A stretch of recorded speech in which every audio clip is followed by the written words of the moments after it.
Ivan Toney is set to join the likes of Joey Barton and Rio Ferdinand in serving lengthy football bans.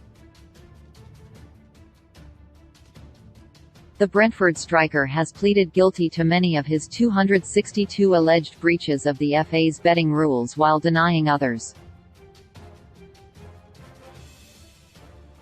Sky Sports report he is expected to be banned for at least 6 months at some point later this year.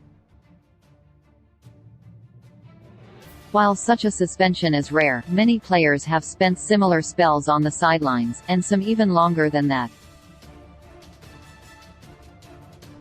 On that note, here looks back at the longest bans in footy history. Vinnie Jones, 6 months. It's no surprise to see perhaps the hardest man to ever grace a pitch, Vinnie Jones, kick off this list. He shockingly hosted a video called Soccer's Hard Men in 1992, which saw him advise fellow footballers on how to increase their fear factor. The FA initially gave the former Chelsea and Wimbledon midfielder a suspended sentence of 6 months, but it was enforced after he missed a hearing. Kolo Touré, 6 months. Kolo Touré missed the 2011 FA Cup final with Manchester City after traces of a banned substance were found in his blood, which he claimed were his wife's water tablets he took to lose weight. Reflecting on his 6-month ban, he told the BBC in 2020, "My weight had been up and down a little bit, and when you put on 2, 3 or 4 kilos you are a different player. So I took something to make me go to the toilet more.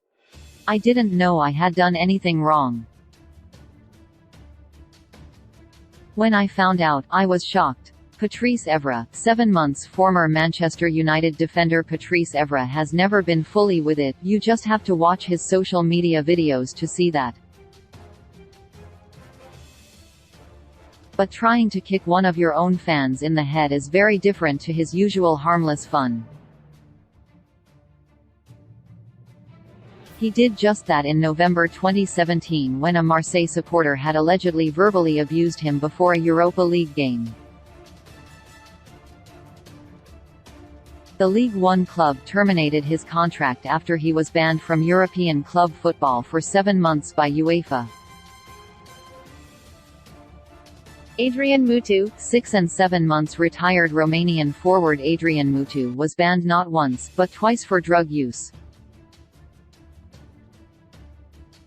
The first came during his time at Chelsea in 2004. A positive test for cocaine saw him slapped with a 7-month ban by the FA. The Blues, meanwhile, swiftly waved him goodbye and sought compensation in a court battle which raged on for years.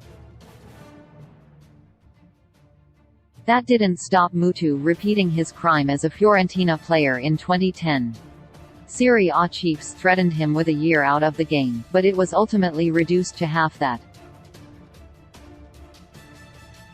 Rio Ferdinand, 8 months. Manchester United and England legend Ferdinand didn't fail a doping test but rather missed one altogether in September 2003. That was frowned upon heavily by the FA, who banned him for 8 months, ruling him out of Euro 2004. Addressing the incident on the Strip with Specs Vuj YouTube channel, Ferdinand said, "A guy comes to the training ground to do the drugs test and I forgot that he was there and went out for lunch.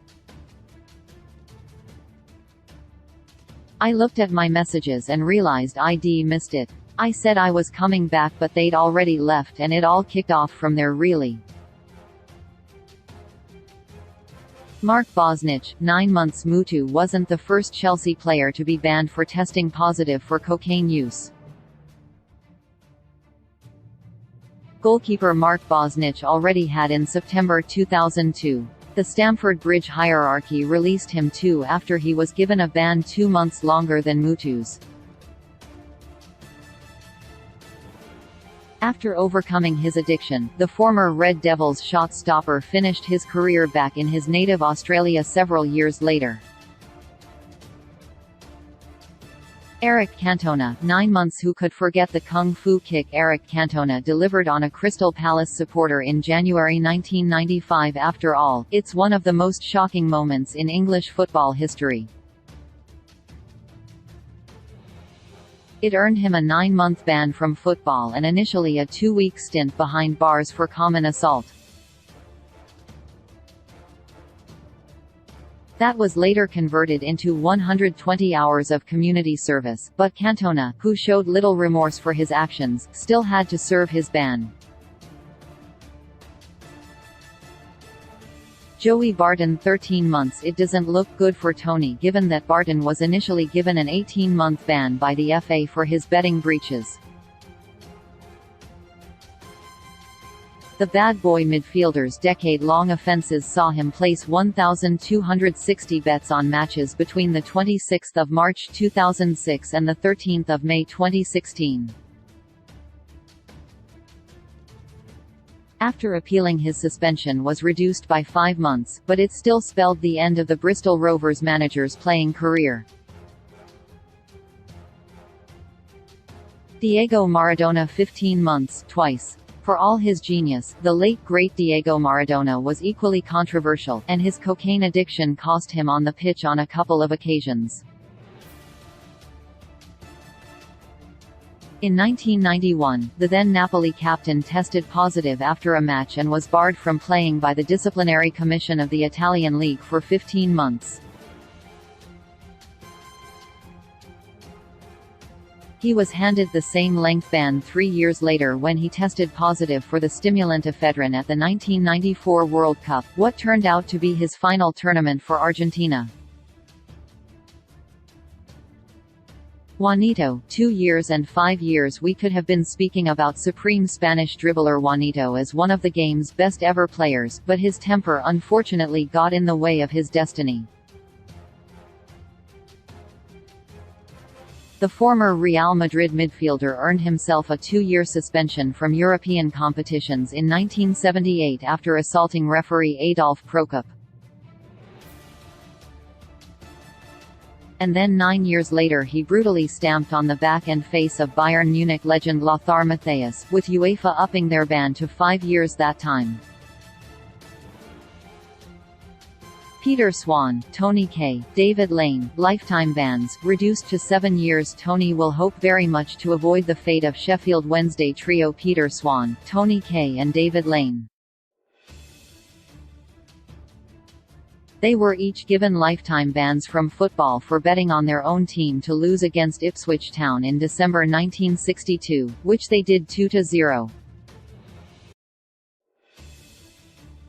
After 7 years, however, all three were allowed to return to football, having served 4-month prison sentences.